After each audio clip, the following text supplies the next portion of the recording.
My name is Leo, and I'm 32. For now, home is a small apartment here in Austin, Texas. I'm sitting by the window tonight watching the city lights spread out below me like a blanket of scattered embers. There's a strange beauty to Austin after dark, a feeling that's both sprawling and intimate, like it's humming with a secret I can't quite catch. It's a feeling that makes you feel part of everything and completely alone, all at once. I suppose that's why I hold on to these quiet moments.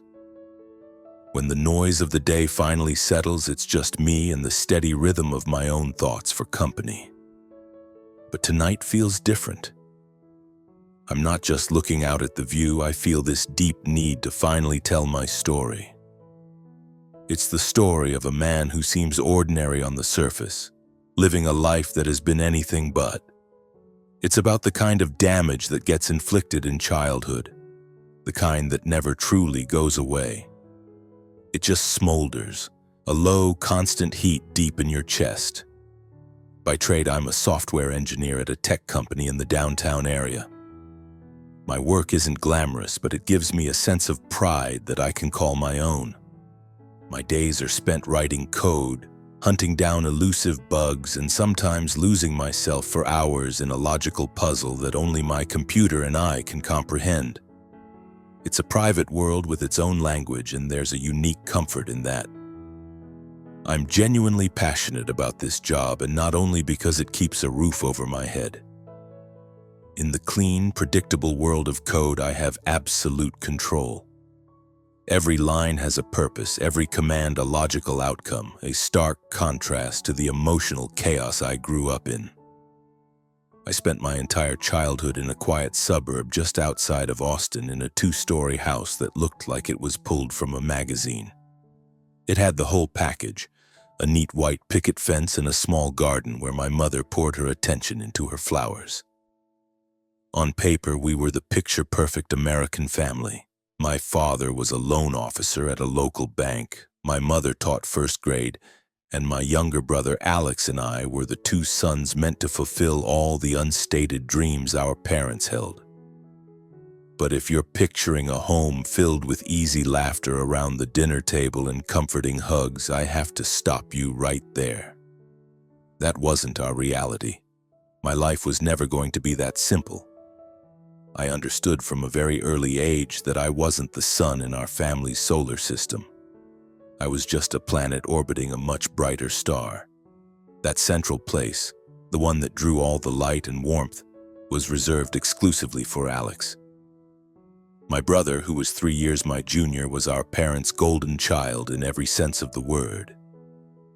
Alex was born with a shock of blonde hair, impossibly bright blue eyes, and a natural, easy smile that seemed to disarm everyone he met. He had a kind of natural gravity. People just seemed to orbit him without even realizing it. He could enter a room and within moments become its cheerful, magnetic center. And then there was me, the quiet one with the unruly brown hair and the glasses that always seemed too big for my face. Since I couldn't shine, I tried to be useful. I buried myself in my schoolwork, did every chore without being asked, and poured all my energy into being the son they could be proud of. But it felt like trying to fill a bucket with a hole in it. My quiet accomplishments were noted with a nod. His were grounds for a parade. The memory of my 8th birthday is still sharp enough to cut. My mom had promised me a real party, a few of my best friends from school, and a chocolate cake. The one I loved more than anything. For weeks, that was my entire world. I lived in a state of buzzing anticipation, marking off each day on the calendar in my room with a big red X. Then the day finally arrived, and so did Alex's cold. It was nothing serious, just a sniffle and a cough, but it was enough. My mother canceled everything to devote the entire afternoon to taking care of him. "Leo, you're the big brother," she told me later, her voice soft with a guilt that wasn't strong enough to move her. "You're old enough to understand, right?" I just stood there and nodded, the word yes getting stuck in my throat. I could feel the disappointment as a physical weight, a cold, heavy stone settling deep in my stomach while the silence of my empty party echoed around me. At dinner that evening, I was given a thin slice of my own birthday cake. Alex, despite his supposed illness, received a much bigger piece. "He needs a little something to cheer him up," my mom explained, as if that made perfect sense. I just sat there, staring down at my meager slice, the question burning in my mind. Was I so invisible that even my own birthday didn't count? Incidents like that weren't rare. They were the rhythm of our lives. My birthdays, my holidays, any event that was meant to celebrate me. Somehow, Alex would always end up at the center of it. It was like a magic trick he performed without even trying. I remember this one time I won first place at the district science fair.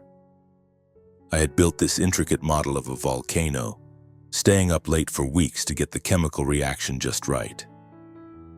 I walked home clutching that small gold-colored trophy, my heart pounding with the hope that this, finally, would be enough to earn their full attention. But when I got inside, I found them both completely absorbed in helping Alex run lines for a school play he was auditioning for. "Congratulations, Leo," my dad said, his voice distracted. He never even looked up from Alex's script. "Just put the trophy on the coffee table. We'll take a proper look at it later." Of course, later never happened. The trophy sat there for days, gathering dust until I quietly moved it to my room. After all this, you might think I hate my brother, but it's not that simple. I don't. Truthfully, he's my little brother, and a part of me will always love him, even when that love feels twisted up with years of frustration. Alex isn't a bad guy. He's just a product of his environment. A world where he never had to ask for anything because it was already being offered to him on a silver platter. He never learned the value of trying because our parents were always 2 steps ahead, clearing every obstacle from his path. As for me, I learned how to fend for myself pretty early on. It was a matter of survival. There's another memory from the summer I turned 15 that I can never seem to push away. I had been accepted into a prestigious science camp up in Fort Worth, a specialized program focused on computer programming, the very thing that would become my life's work. Getting in was a huge deal. I'd spent months building my case to my parents, writing application essays and saving up every dollar I earned from mowing lawns around the neighborhood to help pay for it. After all that effort, they finally said yes. I was ecstatic. But just a week before I was supposed to leave, Alex decided he wanted to go to an expensive, high-profile basketball clinic. The shift in the house was immediate. "He has real potential, Leo," my mother said, her voice practically vibrating with excitement for him. "This is an investment in Alex's future." And just like that, the funds that had been allocated for my science camp, my future, were rerouted to pay for Alex's basketball dreams.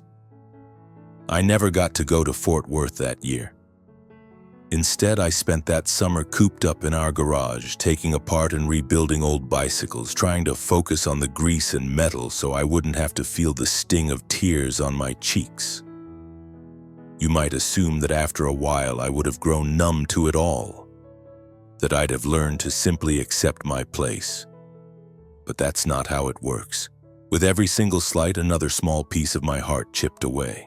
I started to internalize the blame, wondering what was so fundamentally wrong with me. Was I just not good enough to earn the kind of unconditional love that flowed so freely toward Alex?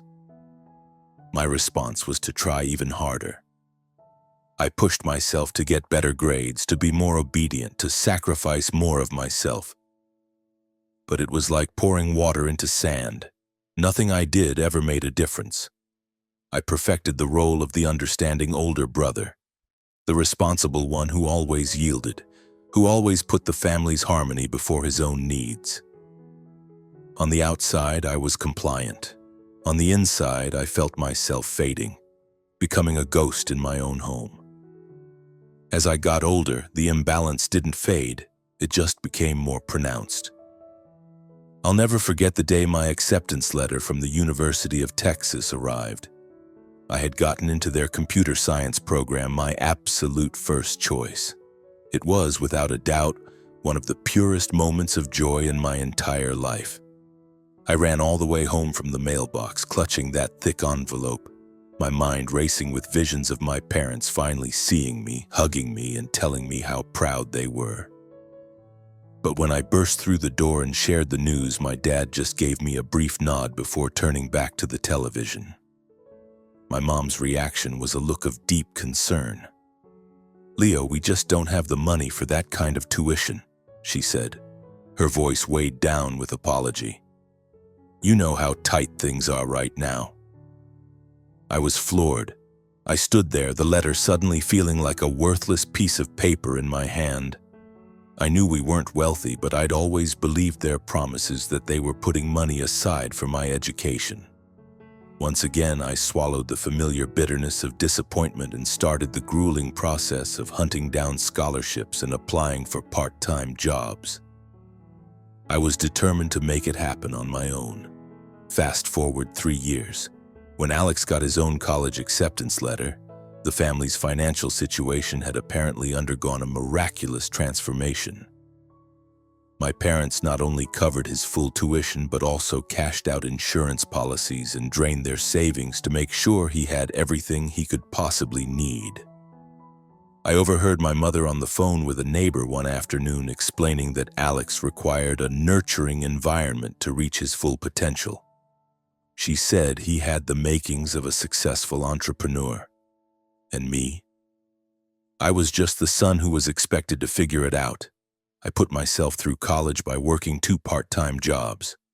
I spent my days in class and my evenings on my feet for hours, steaming milk and making lattes at a campus coffee shop.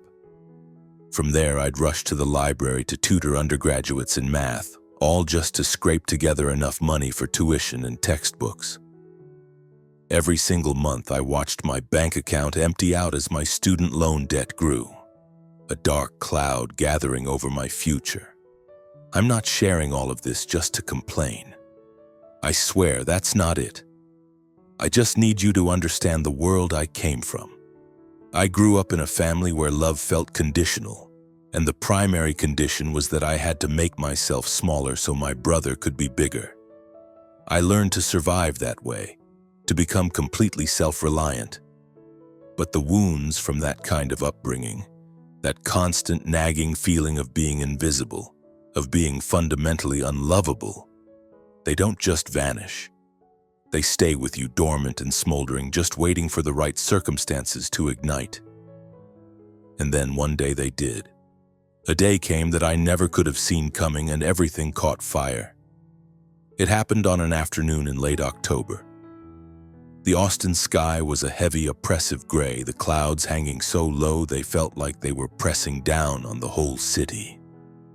I had just left the office, my brain completely fried after a long day of chasing down a stubborn bug in our system. I was bone tired. My thoughts were still stuck in a loop, replaying a tense email from my manager demanding we push a project across the finish line ahead of schedule. I was heading home in my beat-up car, a 2005 Toyota Camry I'd bought off a guy at work, making my way down I-35. The radio was blasting "Welcome to the Jungle" by Guns N' Roses, and I was humming along, trying to use the noise to drown out the stress knotting up my chest. Then it all happened in a blur. I can't recall the exact sequence of events, just the terrifying feeling of it all unfolding too fast to process. One second I was driving, the next I looked up and a massive pickup truck from the lane beside me swerved directly into my path. There was no time to think. I stomped on the brakes with all my might, but the asphalt was slick from an earlier drizzle. The sound of my tires screaming was immediately swallowed by the sickening crunch of metal on metal. The impact threw my body forward so hard the seatbelt felt like it was cutting me in half. I saw the windshield spiderweb into a million pieces in front of my face. My head slammed against something.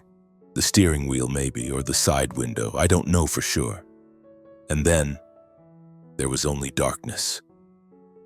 When I woke up, the first thing I registered was the sharp, sterile smell of antiseptic burning my nostrils. I was flat on my back in a hospital bed. A relentless pounding throb pulsed through my skull, and my right leg felt like it was trapped under a concrete block, impossibly heavy and numb. I tried to shift my weight, but a searing pain shot through me and a groan escaped my lips before I could stop it. A soft voice spoke from somewhere beside me. "Easy there. Try not to move too much, you just woke up." I blinked, my vision slowly coming into focus. A nurse with her hair pulled back in a tight bun was adjusting the IV drip attached to my arm. Her expression was a mixture of professional calm and genuine kindness. Where am I?" I managed to croak out, my throat raw. "You're at St. David's Medical Center," she answered, her voice even. "You were in a serious car accident, but you're in stable condition now. You have a compound fracture in your right leg and a moderate concussion. We're keeping a close eye on you." I nodded feebly, my mind struggling to assemble the pieces of what she was telling me. But the physical pain wasn't what struck me the most in that moment. It was the sudden, crushing weight of my own solitude. I was lying in a hospital bed, broken and disoriented, and there wasn't a single familiar face in the room. My voice was raspy when I asked, Has anyone been here to see me?" The nurse paused for a fraction of a second, a flicker of pity crossing her face. "Not yet," she said gently, "but you were only admitted a few hours ago. I'm sure your family is on their way." I tried to force a small smile, but it felt like a lie. Deep down, in that cold, empty space in my chest, I had a sinking feeling that no one was coming for me. My parents, Alex. They would have their own priorities. They always did. I shut my eyes tight, fighting back the familiar bitter sting that was rising in my throat. The next few days passed in a monotonous blur of medication, routine medical checks, and a constant grinding pain. My leg was encased in a heavy cast, and while the pounding in my head gradually subsided, the ache in my heart only grew heavier. After 3 days, when the fog of the painkillers had lifted just enough for me to hold a phone steady, I finally called my mom. I wasn't sure what I was hoping for. I think I just needed to hear her voice to get some small proof that I hadn't been completely erased from their world. "Hello, Leo?" Her voice sounded anxious when she answered. "Are you okay? What's going on?" I took a breath, trying to keep my own voice from shaking as I explained what had happened. "I was in a car wreck, Mom. My leg is broken and I have a concussion. I'm at the hospital." I paused, the next words catching in my throat. "They think I'll be here for at least a couple of weeks." I finally managed to say what I really called for. "Mom, can you come? I need you guys right now." The silence that followed stretched on for so long that I started to wonder if the line had gone dead. Then finally I heard her let out a long, heavy sigh. "Leo, I am so sorry to hear this," she began. "But your father and I are with Alex. He's having a really hard time. He and his girlfriend just broke up and he's a wreck. I have to be here for him right now." She paused and then delivered the line I knew was coming. "You're his big brother, you understand, don't you?" The words hit me with the force of a physical blow. It felt like all the air had been knocked out of my lungs. Alex broke up with his girlfriend? Again? I could tick off at least a dozen dramatic, short-lived romances that Alex had treated like earth-shattering tragedies, and that, another messy breakup, was more important than this? Here I was, lying in a hospital bed with shattered bones and a brain injury, and I still wasn't worth a single day of their attention. "Mom," I said, my voice shaking with a rage I couldn't control. "I'm in the hospital. I was in a car accident. I need you here." "You're an adult, Leo," she replied, and now her tone was laced with a sharp edge of impatience. "You've always been so good at handling things on your own. I promise we'll come visit as soon as we can, but Alex really needs his mother right now." Her voice softened again, back to its familiar placating tone. "Get some rest. I'll call you to check in later." And then the line went dead. I just stared at the blank screen of my phone, a hollow feeling spreading through my chest. It felt like the floor had just dropped out from under me. The tears I had been choking back for days, for years, finally broke free, hot and angry, streaming down my face. I wasn't crying because of the pain in my leg or my head. I was crying for a much deeper wound, the raw, final realization that no matter how badly I was hurt, no matter what happened to me, I would always be their second choice. Or their third, or maybe I'd never be chosen at all. For the next few days, I drifted in and out of a strange, hazy state, suspended somewhere between the dulling effect of the medication and vivid, recurring nightmares. I kept dreaming I was a little boy again, standing on the porch of our old house, peering through the living room window. Inside, I could see my parents holding Alex, surrounding him with warmth and affection, while I was left outside in the cold, completely invisible. In the dream, I would pound on the glass and scream their names, but they never turned around. They couldn't hear me. I shot awake from one of these dreams, my body drenched in a cold sweat and my heart hammering against my ribs. "Leo, are you all right?" A voice cut through the lingering panic, pulling me back to the present. It was the same nurse from my first day, the one with the kind eyes. She was standing beside my bed, holding out a cup of water. "That must have been some bad dream," she said softly. "You look pale." I was still panting, trying to catch my breath. Just a nightmare," I managed to say. "Thanks." She gave me a small, reassuring smile and handed me the cup. "My name is Sarah, by the way," she said. "Drink some of this, and if you ever want to talk about it, I'm a good listener." I looked at her, a little taken aback by her offer. Sarah.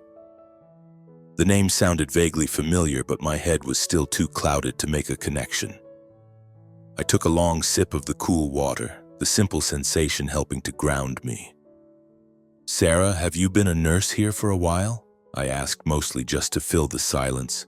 She laughed, a warm, easy sound, and settled into the visitor's chair next to my bed. "About 3 years now," she said. "But you look really familiar to me too. Did you happen to go to Northwood High?" I blinked, surprised by the question. "Yeah, I did. How did you know that?" Sarah's laugh was bright, her eyes crinkling at the corners. "We were in the same 11th grade biology class," she said. "We sat at the same lab table. I was the girl who was always forgetting her pencils and had to borrow one from you." Suddenly, the memories came rushing back. Sarah. The quiet, dark-haired girl who usually kept to herself. We hadn't been friends, not really, but I remembered her gentle demeanor.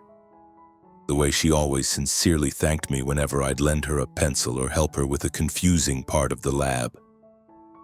"Oh my God, Sarah," I exclaimed, a genuine smile spreading across my face for the first time in days. "It really is you. How on earth did I not recognize you?" "Probably the new haircut," she teased, gesturing to her short bob. "You, on the other hand, same old Leo," I finished for her, just with a few more miles and a lot more tired. I actually laughed, a real laugh, and the feeling was so foreign it was startling. It felt like a heavy blanket had been lifted, letting a sliver of light into the sterile gloom of my room. From that day forward, Sarah became the one bright spot in my endless gray days. She was more than just my nurse, more than the person who checked my vitals, changed my dressings, and brought my medication on schedule. She would often stay for a few minutes after her shift ended just to talk. She'd tell me little stories from her life, about the time she almost set her apartment on fire trying to bake a cake, or about her ongoing battle to keep her stubborn cat off the kitchen counters.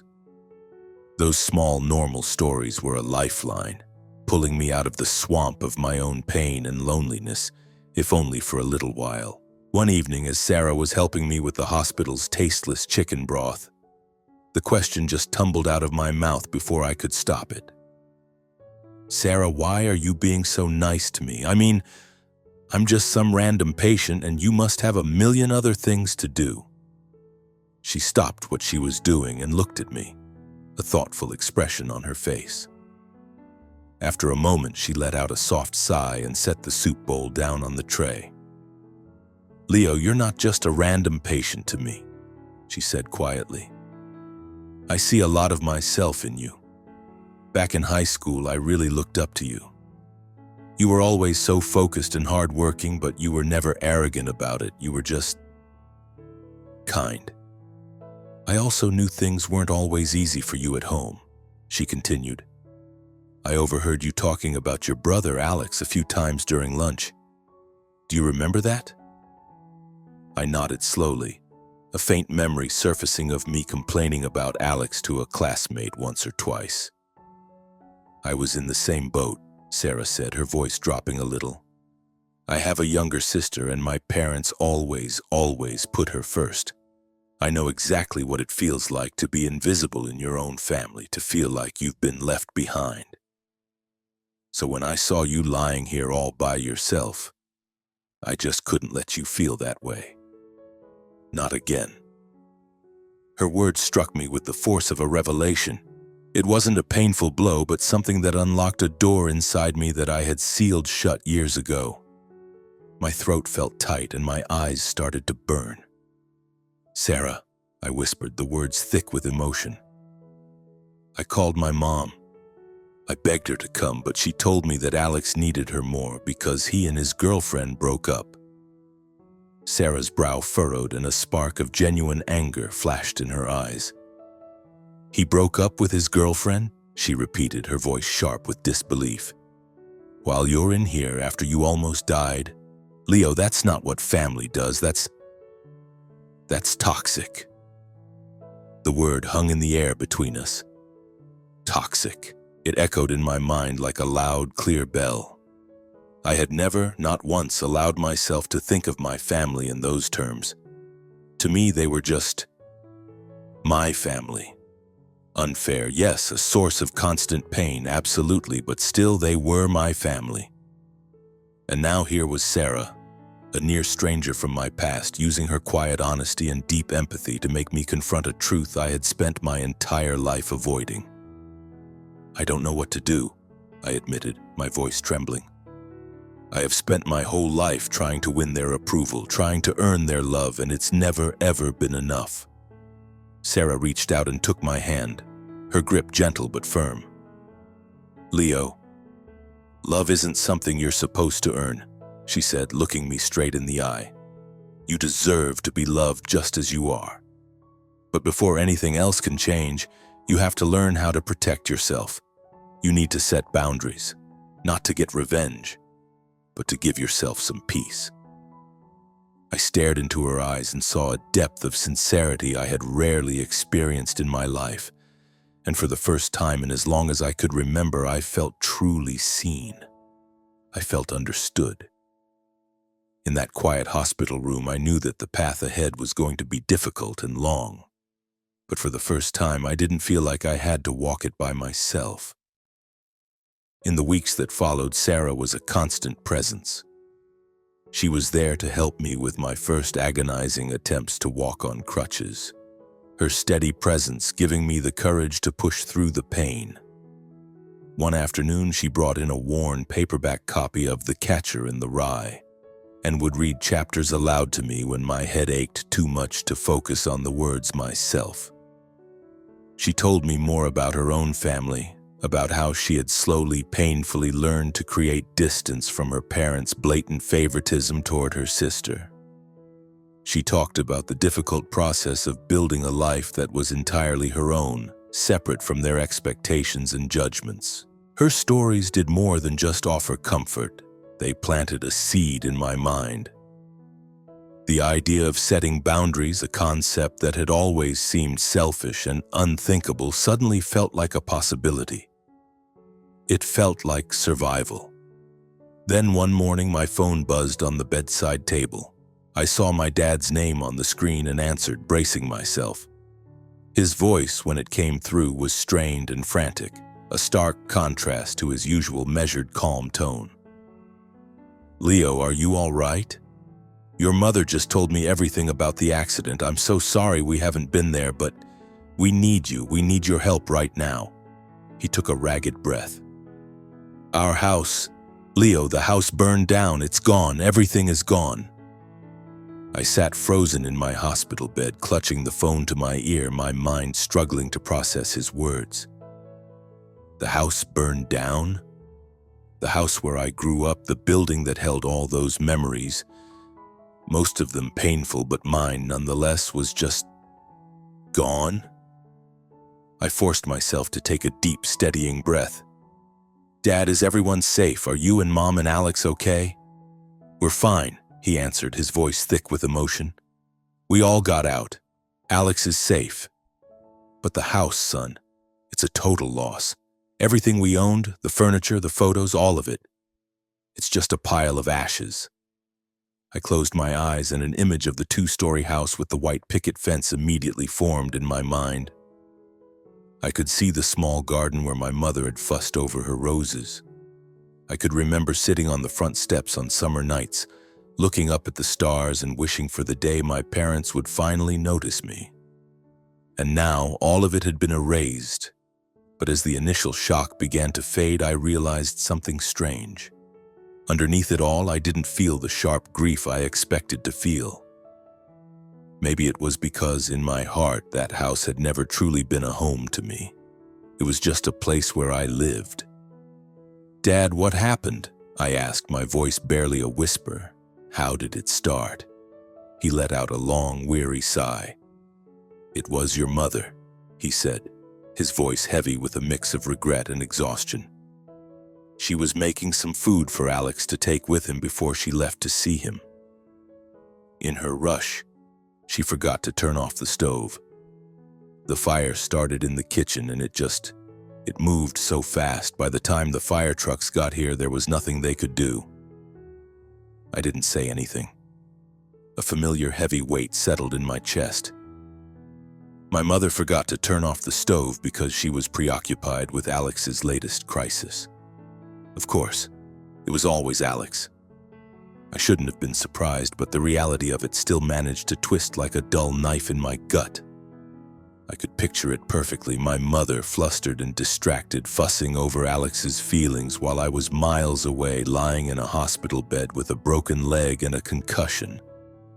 And now, because of that singular focus, our entire family was homeless. "I'm so sorry, Dad," I said, the words feeling hollow and automatic. I wasn't even sure what I was feeling. "Where are you guys staying? Is there anything I can do to help?" He paused for a moment, and I could almost hear him choosing his next words with care. "We're at a motel near the house for the time being," he said. "But Leo, we lost it all. The insurance will help, but it's not going to be enough to cover everything. I was hoping you could help us out." His request landed like a punch to the stomach. They couldn't be bothered to visit me when I was lying here, possibly dying. But the second they needed something, they knew my number. I squeezed the phone so tightly my knuckles turned white, a hot surge of anger rising in my throat. "Dad, I'm still in the hospital," I said, my voice dangerously quiet. "I can barely walk, and I don't have any money." "You've always been so responsible with your savings, Leo," he pressed, his tone shifting into a familiar pleading whine. "Just a little something to help us get back on our feet. You're the oldest son. You understand your responsibility." This time I didn't say anything. I just ended the call. My heart was hammering in my chest, but it wasn't from worry. It was from the cold, hard clarity of a bitter truth finally sinking in. To them, I wasn't a son. I was a resource. I was only valuable when I had something they needed. Later that day, I told Sarah everything about the phone call, the fire, my mother's devastating oversight. She listened patiently without saying a word, just nodding as I spoke. When I got to the part about my dad asking me for money, her expression hardened. "They didn't come to see you once, but now they're asking you for financial help," she said, her voice sharp. "Leo, you have to see how incredibly messed up that is, right?" "I know," I sighed, feeling exhausted. "But they're my family, Sarah. I can't just turn my back on them when they have nothing." Sarah tilted her head, her gaze steady and serious. "Being family doesn't mean you have to set yourself on fire to keep them warm, Leo," she said softly. "They abandoned you when you needed them the most. It's time for you to finally put yourself first." Her words cut through the fog of guilt and obligation that had clouded my mind for years. She was right. I had spent my entire life making sacrifices, giving up pieces of myself, and all it had ever gotten me was a profound sense of emptiness. This time, things had to be different. For the next few days after my father's call, my mind was a chaotic storm of conflicting emotions and thoughts. Every time I shut my eyes, I saw that two-story house, the one with the neat white fence, now just a pile of smoldering rubble. I couldn't untangle my feelings about it.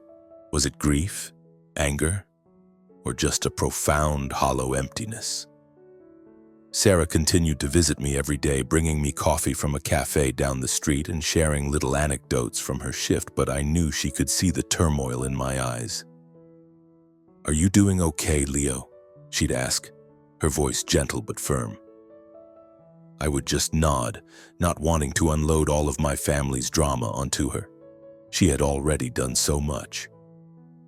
Then one morning I was in the middle of a painful physical therapy session, trying to master the awkward rhythm of walking with crutches while Sarah offered encouragement. Suddenly the door to my room swung open without a knock. My parents stood there looking more haggard and defeated than I had ever seen them in my life. My father's gray hair was uncombed and his eyes were shadowed and sunken. He stared at me as if he was seeing me for the first time. My mother, her face blotchy and her eyes swollen from crying, hurried over to my bed and clutched my hand. "Oh, Leo, my sweet boy," she said, her voice shaking. "I am so sorry. I had no idea it was this bad. Seeing you laid up like this, it just breaks my heart." I looked up at her face and a hard lump formed in my throat. A small, wounded part of me desperately wanted to believe her, to wrap my arms around her and tell her it was okay, that I was still their good, understanding son. But another, much louder part of me, the part that had been systematically ignored for 30 years, was screaming a warning. This wasn't the first time they had shown up with apologies and tears, only to pivot their attention right back to Alex the moment he needed something. So I just nodded, saying nothing, waiting for the other shoe to drop. My dad came closer, placing a hand on my good shoulder. His eyes were filled with a manufactured concern. "You look better than I thought you would, Leo," he said. "The doctors told us you're going to make a full recovery, right?" He paused, glancing over at my mother as if for support. "We've been worried sick, you know we have, but..." He trailed off, his gaze dropping to the floor. "We're in real trouble, son. That fire, it took everything. The house, all our belongings, a lifetime of memories, all gone. We have nowhere to go. We have nothing left." I felt Sarah move beside me. A subtle shift of her weight as she leaned in slightly, as if preparing to shield me from the inevitable blow. I took a deep breath, my voice coming out raspy. "I know, Dad. I'm sorry about the house, but I'm still in the hospital. I can't even walk on my own yet, and I don't have any savings to speak of." My mother squeezed my hand tighter, her eyes welling up with tears. "Leo, you have always been the strong one, the responsible one," she pleaded. "You've always known how to take care of things. We just need a little help to get through this rough patch. The insurance money will come through eventually, but it won't be enough to rebuild. You can help us, can't you? Please. Just this one time." Her words didn't cut me like a knife. They landed like a dull, familiar thud. Just this one time. You're the big brother, you understand? Alex needs us more right now. It was always the same script, just a different crisis. I looked from my mother's tear-streaked face to my father's desperate one and saw it all with sickening clarity. Their initial show of concern wasn't for me at all. It was just the opening act for what they had really come for. My money. My sacrifice. Again. Sarah, who had been standing silently beside me, finally spoke. She stepped forward, positioning herself slightly between me and my parents. Her voice was quiet, but it had an edge of ice. "I'm sorry," she said, looking directly at my parents, "but I have to say something. Leo has just been through a life-threatening accident. He has a serious fracture, a traumatic brain injury, and he is in the middle of a long and difficult recovery. You weren't here for him when he needed you the most, but now you're here asking him to bail you out? Do you have any idea how unfair that is?" My mother looked stunned. She turned to Sarah, her mouth slightly open as if she couldn't comprehend that someone would dare to challenge her. "And who are you to get involved in our private family business?" she demanded, her voice sharp with indignation. "This is between my son and me." Sarah didn't flinch. She stood her ground, her gaze unwavering. "I'm Leo's friend," she said calmly. "And I'm the one who has been here with him every single day, helping him, talking to him, while his own family was nowhere to be found. Leo almost died in that accident, but you were too busy consoling Alex over a breakup. Now your house is gone and you show up expecting Leo to solve your problems. That's not how a family is supposed to work. That's exploitation." My dad stepped in, his voice low and strained. "You don't understand our situation," he said, his eyes darting between Sarah and me. "Alex needs us. He's sensitive. He's not strong like Leo is." He gestured vaguely as if to dismiss the fire. "This whole thing, it was a terrible accident, but we don't have any other options. Leo is the oldest. It's his responsibility to help us." A hot flush of anger surged through me. Responsibility. I had shouldered that word my entire life. I had sacrificed my dreams, my needs, my own well-being for that responsibility. And it had left me with nothing but a hollow ache in my chest. Sarah glanced at me, and in her eyes I saw a silent plea. "Don't let them do this to you again, Leo." I knew she was right. If I didn't draw a line right here, right now, I would be trapped in this suffocating cycle of one-sided sacrifice for the rest of my life. I took a long, shaky breath, gathering all the strength I had left in my battered body. "Hey, Dad, Mom," I said, my voice trembling but firm. "I'm glad you're both safe, but I can't do this anymore." I looked them both in the eye. I have heard these same excuses my entire life. I have always been the one to give in, to step back, to sacrifice. But not this time. I paused, letting the words sink in. "I will help you. But I will only cover half of the rebuilding costs. Alex needs to be responsible for the other half. And I want you to go to a lawyer and draw up a will that divides all family assets equally between the two of us. I am done being your afterthought." My mother stared at me, her eyes wide with disbelief, as if I had just started speaking a foreign language. "Leo, how can you say that to us?" she gasped. "We are your family." "Alex doesn't have your skills," she protested. "He can't manage this. He needs our support." "No, Mom," I cut her off, my voice stronger now than it had ever been. "Alex is a grown man. He has been coddled his entire life, and it has to stop. If you want my help, those are my terms. Take them or leave them." My father just stood there, his hands balled into fists at his sides, his face a mask of conflict. "You've changed, Leo," he said finally, his voice thick with a sorrow that felt completely misplaced. "You're not the same understanding boy we raised." A small, weary smile touched my lips.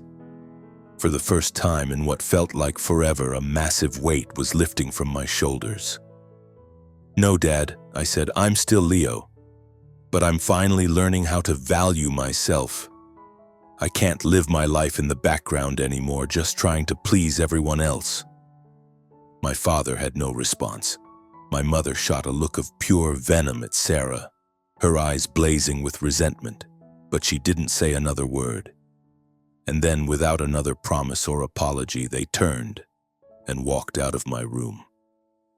The door clicked shut behind them, leaving an echoing silence in its wake.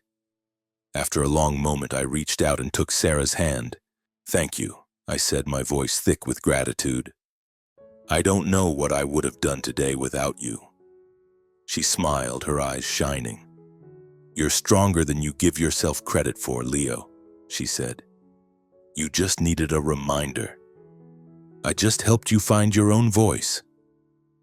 In the days that followed that explosive confrontation, the air in my hospital room felt different. It felt lighter.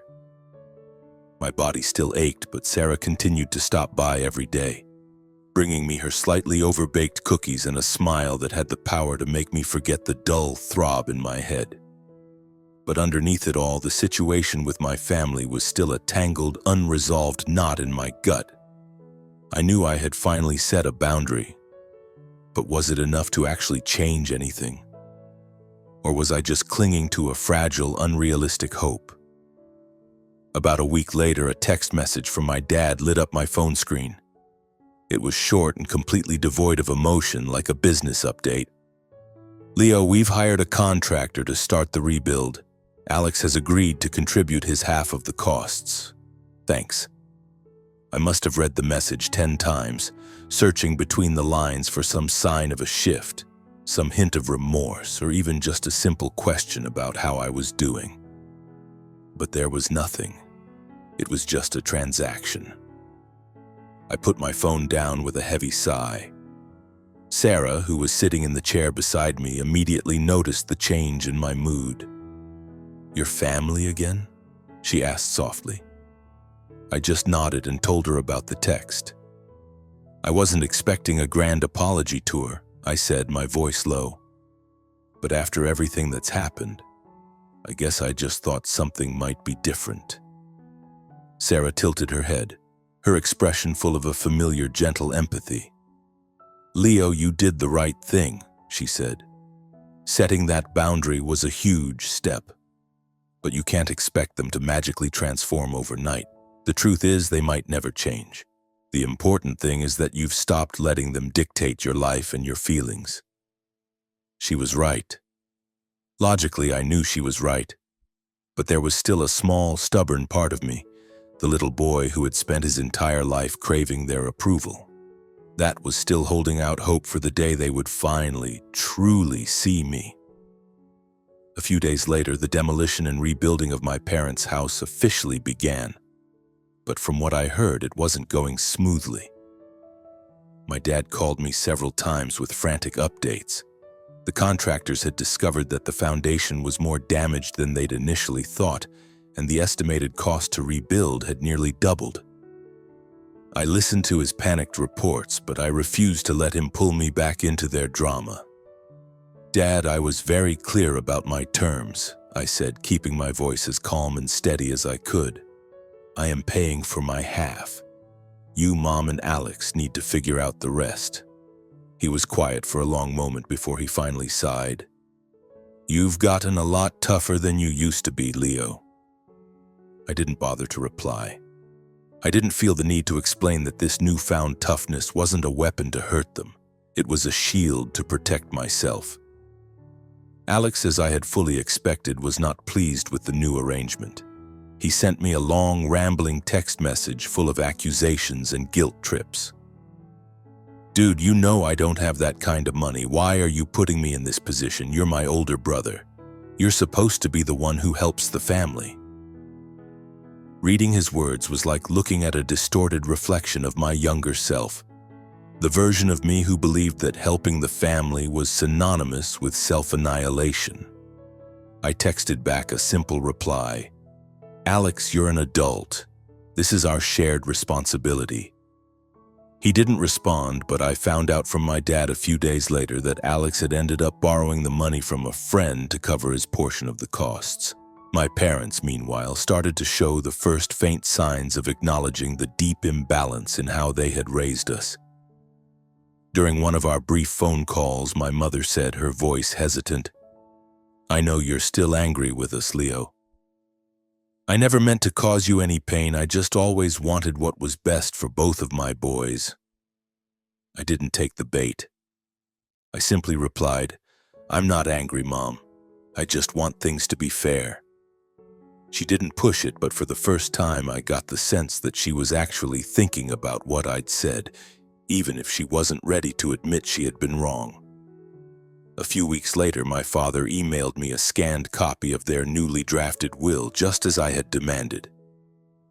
It clearly stated that all of their assets would be divided equally between Alex and me upon their deaths. As I read through the legal language, I felt a small sense of relief, but I wasn't naive. I knew that a piece of paper couldn't magically erase a lifetime of emotional wounds. My relationship with my parents and my brother was still incredibly tense. It felt like a thin, frayed cord stretched between us, ready to snap at the slightest pressure. But for the first time, that didn't scare me. I was finally learning how to exist without needing their constant validation. After nearly a month in the hospital, I was finally discharged. The day I left, the Austin sky was a brilliant cloudless blue, and a crisp early winter wind cut through my thin jacket. Sarah stood beside me in my room, helping me stuff my few belongings into an old duffel bag. "Ready to rejoin the land of the living, big guy?" she asked with a playful wink. "Not even close," I laughed, my crutches thumping awkwardly on the polished floor as I made my way down the hallway. "But having you around definitely helps." Sarah drove me back to my little apartment in the heart of downtown Austin. Unlocking the front door felt strange, like I was entering someone else's home. Everything was exactly as I had left it. My messy desk piled high with books, the shelves overflowing with programming manuals, the worn-out couch where I used to spend my weekends. The apartment hadn't changed, but I had. The accident, the confrontation with my family, the unexpected friendship with Sarah. It had all rewired me in ways I was only just beginning to understand. Those first few weeks back home were a slow, difficult climb back to normalcy. My leg was in constant throbbing pain, and I had to go to physical therapy 3 times a week. I was on paid medical leave from my job, but I knew that wouldn't last forever. The fear of my savings dwindling was a constant pressure. I tried to ease back into my routine by working from home, coding for a few hours each day, but I often had to stop because of the sudden, splitting headaches that still ambushed me without warning. Throughout it all, Sarah became an essential part of my life. She would stop by my apartment almost every evening after her shift, usually with food in hand. Sometimes it was pizza, other times it was a dish she had made herself, like the spaghetti with a special tomato sauce that she proudly claimed was a secret family recipe. We would sit on my lumpy couch and eat and talk, or sometimes we'd just watch an old movie, comfortable in the shared silence. Those quiet, simple evenings were everything to me. They made me feel like, for the first time in my life, I had found a place where I truly belonged. One night, we were in the middle of rewatching Good Will Hunting. For what must have been the 10th time, when Sarah turned to me, her expression suddenly serious. "Leo," she said, "have you thought at all about the future? I mean, what you want now, after everything you've been through?" I paused the movie, hesitating. I wasn't sure I had an answer to that question yet. "I don't know," I said honestly. "Right now, I'm just trying to take things one day at a time. I don't want to get caught up worrying about things I can't control." I turned the question back on her. "What about you? What do you think about?" She smiled, but her eyes were pensive. "I think about living a life that I won't look back on with regret," she said. I think about being happy. I spent so many years trying to live up to my family's expectations just like you did, she continued. But I'm done with that. Now I just want to live for me. And I want you to be able to do that too. Her words resonated deep within me. I looked at her, really looked at her, and realized that she was so much more than just the kind person who had helped me navigate the darkest period of my life. She was someone I couldn't imagine my future without. I reached for her hand and held it, my voice soft when I spoke. Sarah, I can't promise you anything grand or perfect. But what I can promise is that I will spend every day from now on trying to be the best man I can be. And I want to do that with you by my side. A faint blush colored her cheeks and she looked down at our joined hands, but I could see the brilliant smile that spread across her face. It's a deal, Leo, she said, looking back up at me, but only if you promise to stop making fun of my cooking. Our relationship didn't blossom overnight. It grew slowly and organically, nurtured by all the small moments we shared. It grew during our slow, shuffling walks around the neighborhood park while I was still learning to trust my leg again. It grew over late-night talks on my couch and shared meals of takeout pizza. It grew when she helped me reorganize my chaotic bookshelves, and we got into a heated but friendly debate over whether Dune or The Lord of the Rings was the superior work of fiction. It grew on the nights she would fall asleep on my sofa while reading, the book sliding from her hands to the floor. We hadn't put a label on what we were, not yet, but I knew deep in my bones that Sarah had become the most important person in my world. At Sarah's gentle urging, I started seeing a therapist. The sessions were raw and difficult, talking about my childhood, about the decades I'd spent feeling invisible and unworthy of love, was like reopening old wounds. But every time I walked out of that office, I felt a little bit lighter, as if I were slowly, painstakingly breaking the invisible chains that had held me down for so long. My professional life began to stabilize as well. I was finally able to return to the office after 3 months of working from home. My colleagues greeted me with a welcome back cake and warm hugs. "You're one tough guy, Leo," one of them said, clapping me on the shoulder. I just smiled. I knew that my resilience wasn't mine alone. It was a product of Sarah's unwavering support, the hard work I was doing in therapy, and the life-altering decision to finally stand up for myself. My parents, in the meantime, had moved into a small rental apartment while their house was being rebuilt. I didn't reach out to them very often, just a brief phone call every now and then to check in. I noticed that my mother had started asking more questions about my recovery, about what I was eating, even offering to bring me food. I could sense that she was trying, in her own awkward way, to bridge the gap between us. But I wasn't ready to let my guard down completely. I still needed time. We both did. Surprisingly, it was Alex who seemed to be undergoing the most significant change. He called me one afternoon, and for the first time, his voice was free of its usual entitled, resentful tone. "Hey, man," he said. "I'm looking for a second job. I don't want Mom and Dad to have to worry about all this stuff anymore." I had no idea what had prompted this sudden shift in him. Maybe it was the financial pressure of the rebuild, or maybe he was finally starting to understand that he couldn't depend on our parents to solve all of his problems forever. Whatever the reason, I felt a small flicker of hope, not for our broken family, but for Alex himself. A year passed. I was standing in my small apartment, the late afternoon sun casting long golden stripes across the floor. The space wasn't big, but tonight it was overflowing with warmth and laughter. The cheerful sound of clinking glasses and the rich, savory smell of the roast chicken Sarah had insisted on making.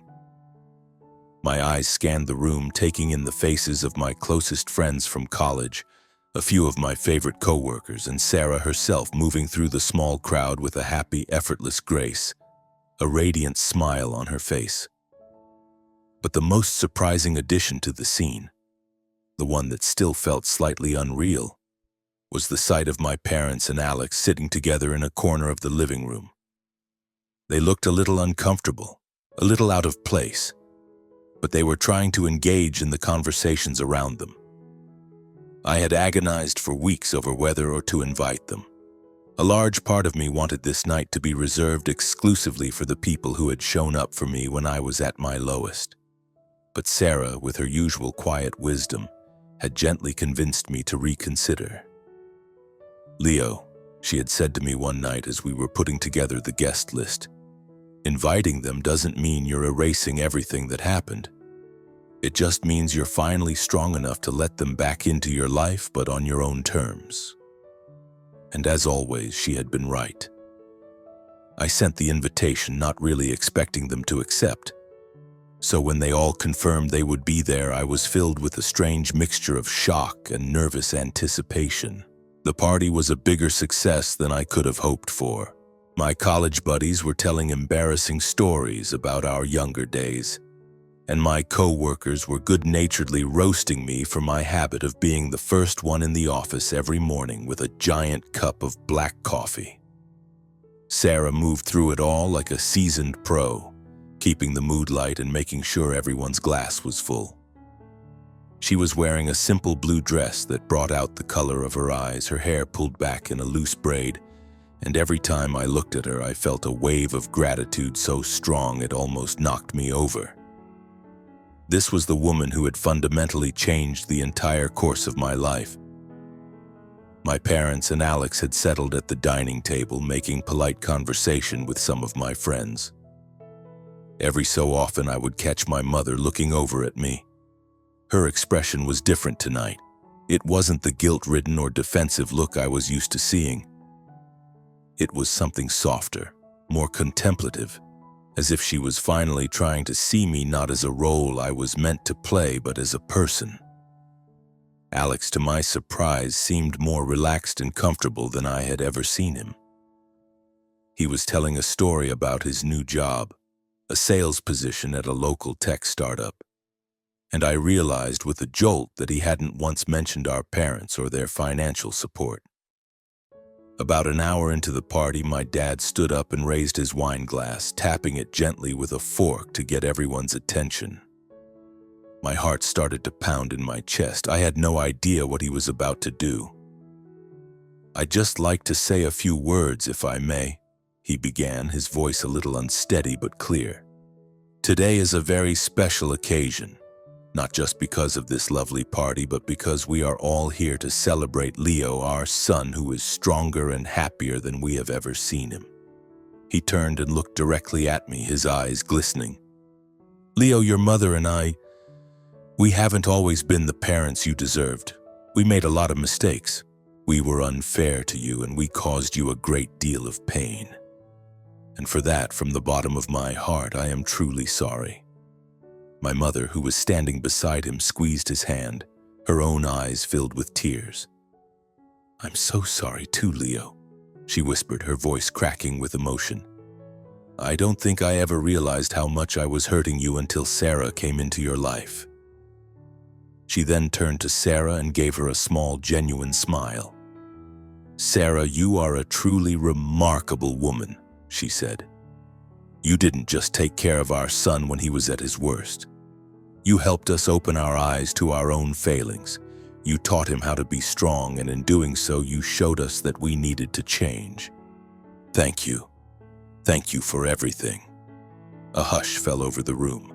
Sarah, who was standing next to me, blushed deeply, clearly uncomfortable with being the center of attention. She squeezed my hand under the table and offered my mother a shy smile. "I just did what anyone would have done," she said quietly, her voice thick with emotion. "Leo deserves to be loved and supported. I just wanted to make sure he knew that." Then, to my utter astonishment, Alex stood up as well. He rubbed the back of his neck, looking more awkward and uncertain than I had ever seen him. "Hey, man," he said, his eyes finally meeting mine across the room. "I know I've been a pretty terrible brother. I took advantage of the way things were, and I know I hurt you. I'm really trying to be a better person now, and thanks. Thanks for not completely giving up on us, even when you had every right to." I looked from Alex's face to my parents, and a powerful wave of emotion washed over me. I had never in my wildest dreams expected to hear those words. I had never expected this public acknowledgement, this raw, unfiltered apology.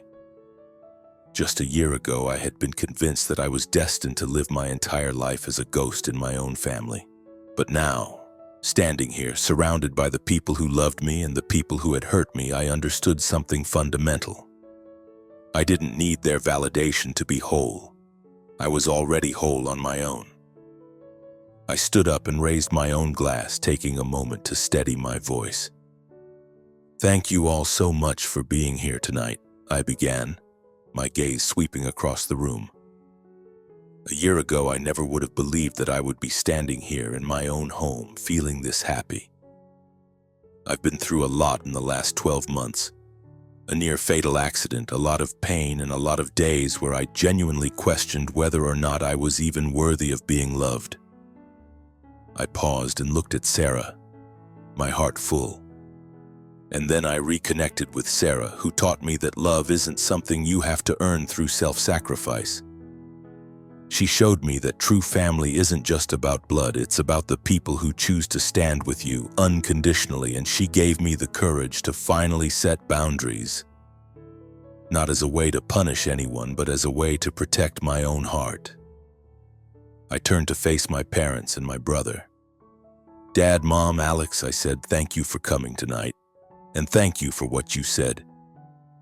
I have no idea what the future holds for us, but my hope is that we can start to rebuild our relationship piece by piece on a foundation of honesty and fairness. But the most important thing I've learned this past year is this. My happiness doesn't depend on anyone else. It depends on me. It depends on the choices I make. And from now on, I choose to live a life of self-respect and self-love." The room broke into warm applause, and a few of my friends let out a cheer, the festive energy returning. Sarah leaned in and kissed my cheek. "You were amazing, Leo," she whispered. I squeezed her hand, my heart feeling lighter and fuller than it had in years. The party went on late into the night. As people started to head home, my parents came over to say goodbye. My mother hugged me tightly and whispered in my ear, "I'm so proud of the man you've become, Leo. I promise, I'm going to try to be a better mother to you." My dad just nodded, his hand resting on my shoulder for a long moment. Before he left, Alex came over and said so quietly that only I could hear, "I'm going to keep working on it, man. I mean it."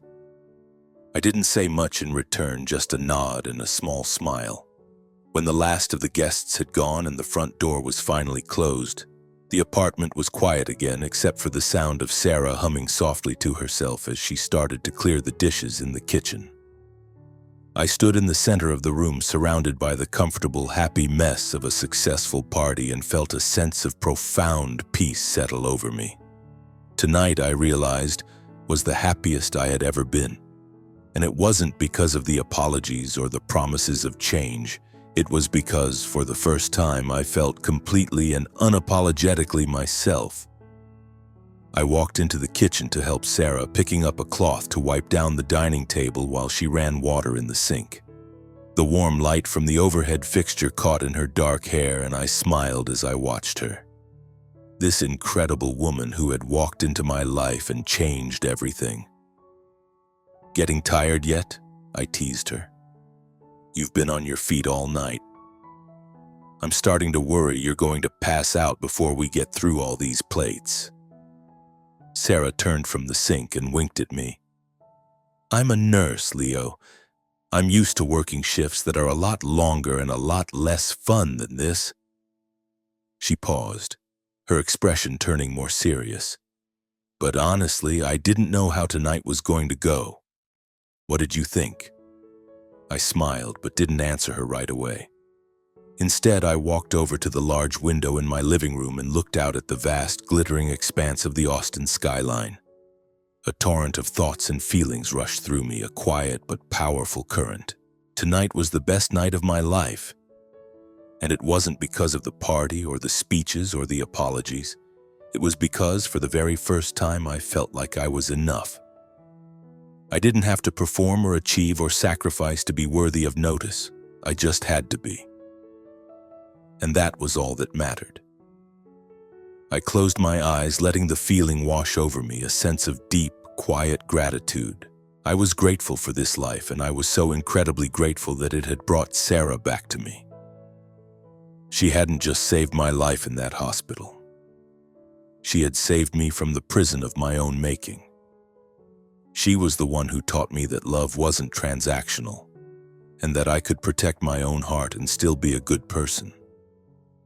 I had no idea what I had ever done to deserve someone like her, but every single day I was thankful that she had chosen to be here with me. My mind drifted back to the accident, to those first terrifying days in the hospital when I wasn't sure I would ever be whole again. I was grateful to whatever force in the universe had allowed me to survive. There were moments when I was certain I wouldn't make it. But here I was. I was stronger now than I had ever been. Not because I was special or chosen, but because I had Sarah. I had my friends, and I finally had myself, the man who was learning day by day how to believe he was worth saving. And then, my thoughts turned to my parents and my brother, the people who had caused me so much pain. And in that moment, I realized I was grateful for them too. I was grateful that they had finally been able to see their own mistakes, even if it took them a lifetime to get there. My parents had been unfair. They had made me feel small and invisible, but tonight I saw a genuine desire to make things right. And Alex, he was trying. For the first time, he was really trying. And for that, I was grateful. I had no idea what our future as a family would look like. But I was grateful that we were all, in our own ways, taking the first tentative steps toward building something better. Sarah came up behind me and wrapped her arms around my waist, resting her head on my back. "What are you thinking about so hard over here?" she murmured. I laughed and turned around in her arms, pulling her close and resting my chin on the top of her head. "Just feeling grateful," I said softly. "Thank you for tonight, Sarah. For everything." She snuggled closer, her voice a warm whisper against my chest. "We're a team, Leo, don't you ever forget it." I held her there in the warm golden light of my apartment, looking out at the endless glittering stars, and felt completely at peace. The most profound lesson of this entire year wasn't about demanding fairness from the world. It was about creating it for myself, by drawing lines in the sand, by learning to love the person I was, and by pouring my energy into the people who truly mattered. Sarah was my anchor. My family was a fragile, newfound hope. And I was finally simply me, a man who had discovered that true happiness isn't found in some perfect, idealized future, but in the quiet, simple, beautiful moments just like this one.